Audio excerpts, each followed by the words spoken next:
এবারে যারা যারা বুঝবেন একটু বুঝে না এইখানে উপর থেকে 3টে পার্ট আছে। উপরের পার্টে কোনো রকম পেন চলবে না, শুধুমাত্র ছবিটার এখানে শুধু বর্তমানে একটি রঙিন ছবি বসবে। সেই ছবিতে কেউ যদি চশমা পরে থাকেন, চশমা খুলে ছবি তোলাটাই ভালো। আর মুখ কান নাক যেন পরিষ্কার আসে, পাসপোর্ট সাইজের ছবি বললেই হবে। আর ব্যাকগ্রাউন্ডটা মানে ছবির পিছন দিকটা যেন হালকা রঙের হয়, এইটুকুই বাস। এবারে উপরের দিকের যে ফর্মটা আছে, এইদিকে কিছু ফিল আপ নয়, এদিকে প্রশ্ন, এদিকে উত্তর। এদিকে আমরা লিখবো, এদিকে হচ্ছে 2025 সালে মানে এখন বর্তমান আমার হাতে যে ভোটার কার্ড আছে সেই তথ্য দেখে দেখে ফিল আপ হবে। এইখানে তারিখ মাস বছর যেমন ভাবে আছে ওই ভোটার কার্ডও ওইরকম ভাবেই আছে, ওইরকম ভাবে লিখলাম। আধার নাম্বার ঐচ্ছিক, ওটা করতেও পারেন নাও করতে পারেন, কারোর যদি আধার কার্ড নাম্বার থাকে দেবেন, না দেবেন কোনো অসুবিধা নেই। মোবাইল নাম্বার কিন্তু মাস্ট চাই, এবং যেটাতে ফোন ঢুকবে সব সময়ের জন্য সেরকম একটা মোবাইল নিয়ে বাড়ির 4 জন 5 জন 6 জন পর্যন্ত দেওয়া যাবে। এবার হচ্ছে পিতার বা অভিভাবকের নাম, ওখানে যার নাম আছে তার নাম দিতে পারেন বা বাবার নামও দিতে পারেন। এবারে কোনো মেয়ের যদি বিয়ে হয়ে যায়, সে বাপের বাড়ির বাবার নামটা দেবেন, শ্বশুরের নাম হবে না। শ্বশুর বাড়ি শুধুমাত্র স্বামীর নাম হবে, তার জন্য আলাদা ঘর আছে। স্বামী বা স্ত্রীর নাম, যদি তার বিয়ে হয়ে থাকে, মেয়ের হলে স্বামীর নাম দেবেন, ছেলে হলে স্ত্রীর নাম দেবেন। এটা কিন্তু লাগবেই, বিয়ে হলে, না হলে লাগবে না। আর তার ভোটার কার্ড থাকলে ভোটার কার্ডের নাম্বার লাগবে।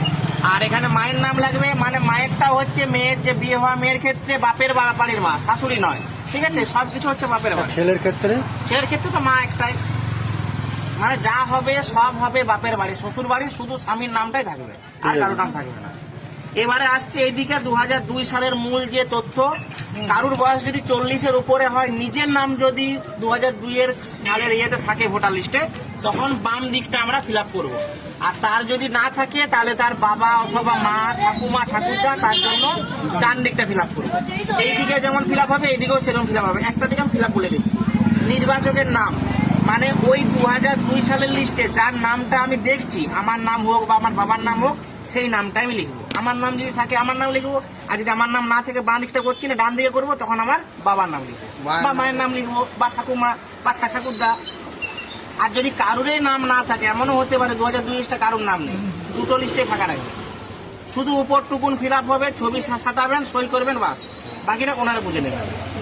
তারপরে হচ্ছে যার নাম দেবো তার এপিক নাম্বার, তার আত্মীয়ের নাম, ওই 2002 সালের ভোটার লিস্টে তার একজন অভিভাবকের নাম থাকবে, যার নামটা থাকবে তার নামটা লিখবো।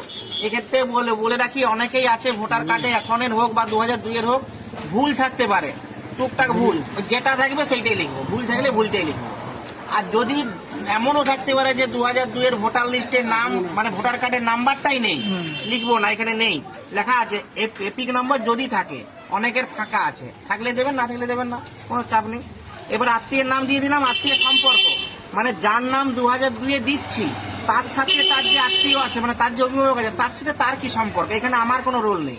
মানে আমার ধরুন 40 বছর বয়স নয়, আমি এখানে নাম দিচ্ছি আমার বাবার, তাহলে আমার বাবার অভিভাবক হবে আমার ঠাকুরদা, তাহলে বাবার সাথে ঠাকুরদার কি সম্পর্ক সেইটা লিখবো, হয়ে গেল। এবারে জেলা, রাজ্যের নাম, বিধানসভার ক্ষেত্র। তিনি তখন যদি এই বিধানসভার আন্ডারে থাকতেন, তাহলে এই বিধানসভার নাম লিখবো 2002, আর 2002 যদি অন্য বিধানসভায় থাকতো তাহলে সেই বিধানসভার নাম লিখবো। এবারে হচ্ছে বিধানসভা ক্ষেত্রের নাম্বার, অংশ নাম্বার, ক্রমিক নাম্বার, সব 2002 ধরে 2002 সেইখানে বিধানসভায় কত নাম্বার ছিল, পাঁচ নাম্বার ছিল, আর কত সিরিয়াল নাম্বার ছিল। এবারে একটা জিনিস জানছি, এই ধরুন আমার নাম এখানে লিখলাম, আমার 2002 সালের আছে, হ্যাঁ, এপিক নাম্বারটা এখন ঘরে লিখবো না তখন 2002, এই নিচেরটা পুরোটা 2002, এটাই জানাচ্ছি। আচ্ছা, উপরটা 2025 ধরে বাবা মায়ের যখন নাম লিখবো তখন তাহলে 2002 সালের এপিক নাম্বার লিখবো। হ্যাঁ, এপিক 2002 লিস্ট ধরে যার নাম আছে তার নাম লিখবো।